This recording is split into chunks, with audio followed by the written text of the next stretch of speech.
What's going on, guys? This is Jesus here, back with another deck profile on the Chaos Max Dragon. I'm just going to make this quicker than my previous videos. This is for the March 2020 before the Master Rule 5, but this will also work for Master Rule 5. So it's kind of a pre-Master Rule 5 deck profile to get you guys ready for the next format. So let's begin. Start with 2 Blueeyes Chaos Max Dragons. We were running 3, but now we're doing 2. Just helps with consistency, and also you never really summon more than 2. I mean, you can. There have been times where I have done it, but it's very unlikely, and I had to make room for another monster, which I'll get to in a bit. So yeah, just 2 of those. And then 1 Blueeyes Chaos Dragon. And he's going to come in handy, especially when your opponent starts summoning more Synchro and XYZ monsters. And then I got the new card that replaced Chaos Max Dragon is Amorphactor Pain. She, or he, I was informed about this card from one of the people that commented on the last video, and I kind of agree that it's a really great card, and moving forward into Master Rule 5, it's going to be really good because it negates pretty much every extra deck monster besides Lynx that are summoned on the field, and it's consistent. It's just pretty much it's constant effect as long as it's on the field, so that's a really great thing, especially if you're going first blind. Try to go into her, just so that way that gives you a little more defense if you can. And then I run 2 incantation chalislimes, and now I bumped it up to 2 Blueeyes alternative white dragons. I was missing it in the regional a little bit, and I figured I should probably bump it up just a tad. And still running 2 Blueeyes white dragons. If you run 3, it can be bricky. 1 Chaos Dragon Levianeer. That's a new card from the last profile. I realized this deck really needed it. It helps with elimination and just another level 8 3000 beater. So then 3 Zaborg the Mega Monarchs.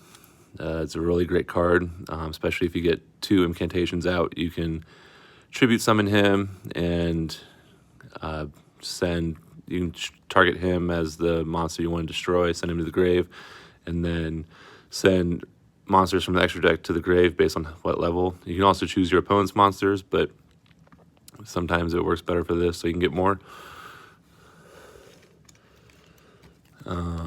Then I run 2 incantation talismandra, and you want to run 2.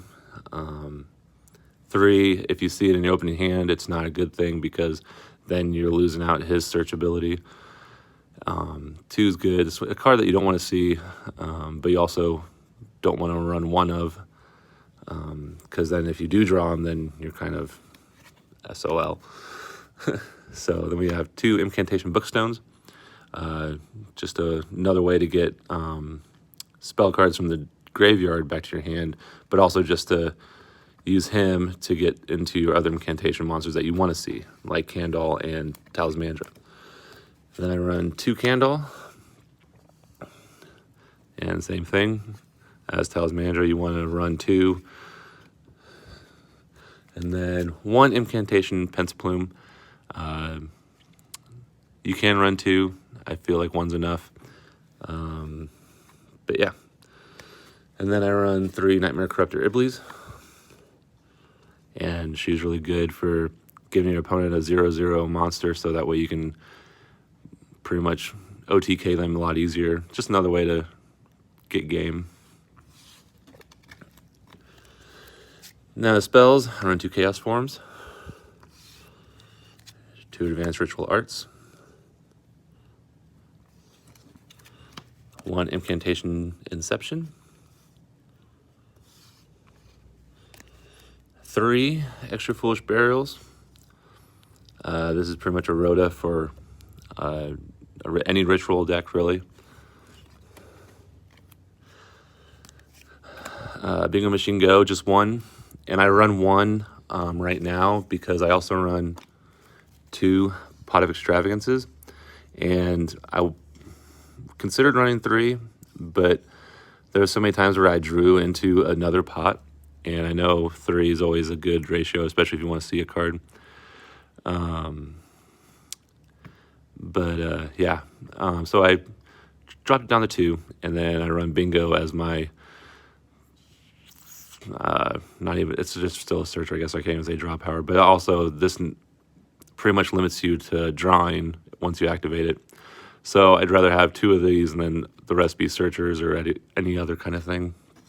So then I run 2 Melody of Awakening Dragons. You can run 3, it wouldn't hurt, but you don't need to run 3. And then 3 Mystic Box, target your opponent's monster and that they control and pretty much destroy that first target, and then give your opponent a monster that you control. So you can use that on the incantations, or if you accidentally got rid of your Link Disciple, which I used to get rid of her, you can summon Knightmare, Curruptor, Iblee, and then give her to your opponent, and then you still have a 0/0 monster.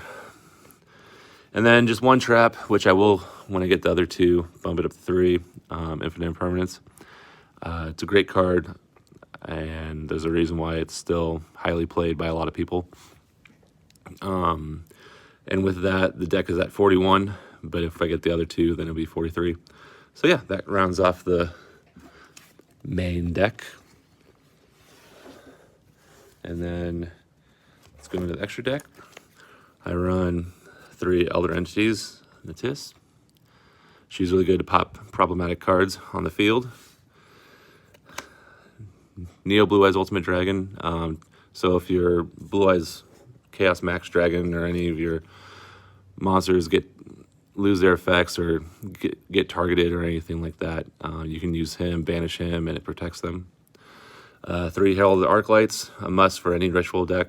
Send him to the grave. You get to search your deck for a ritual monster or a ritual spell. And that's where Extra Foolish Burial comes in to send him, and that's your Rhoda.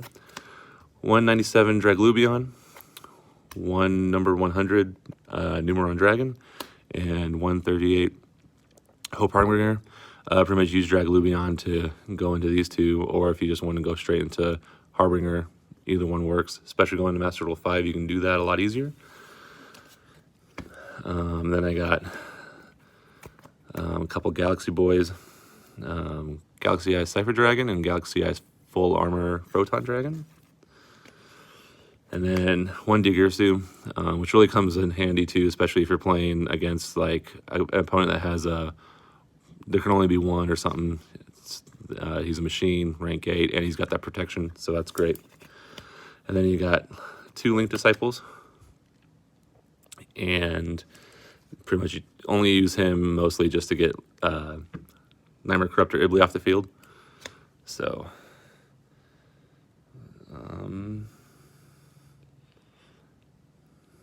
now we'll move into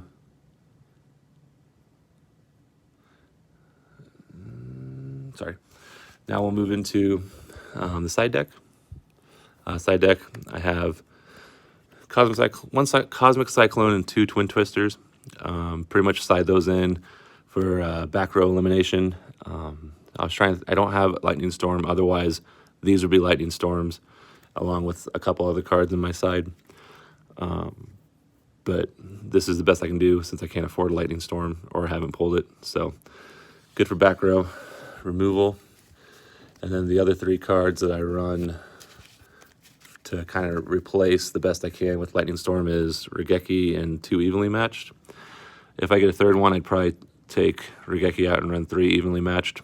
And I would definitely say using this and missing your battle phase really helps a lot. I mean, I'd rather blow up my opponent's board and then make a board instead of trying to push through something that is impossible.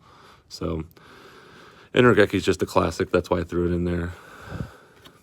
And then some people are going to hate this, but Mystic Mine, 3 of them. Believe it or not, it works really well in this deck, especially if you go second against the combo deck. It really helps a lot.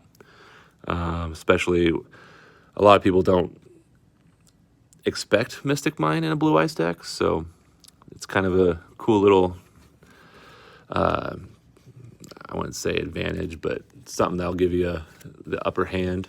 Then I run, for going first, I run 2 Trap Tricks and 3 Artifact Sanctums, and then 1 Artifact Scythe. And that helps just pretty much make sure your opponent doesn't summon any extra deck monsters.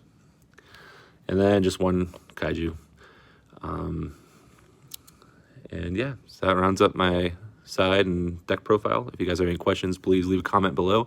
Don't forget to subscribe, like the video, and share with other people if you think it'll help them. I'm open to constructive criticism. I'm happy to help answer questions, and if you have any comments, input, or anything, please feel free to let me know. I'm open to everything. So thanks, guys, and I know this was quick, so if you have any questions, once again, just let me know. Thanks. See you later.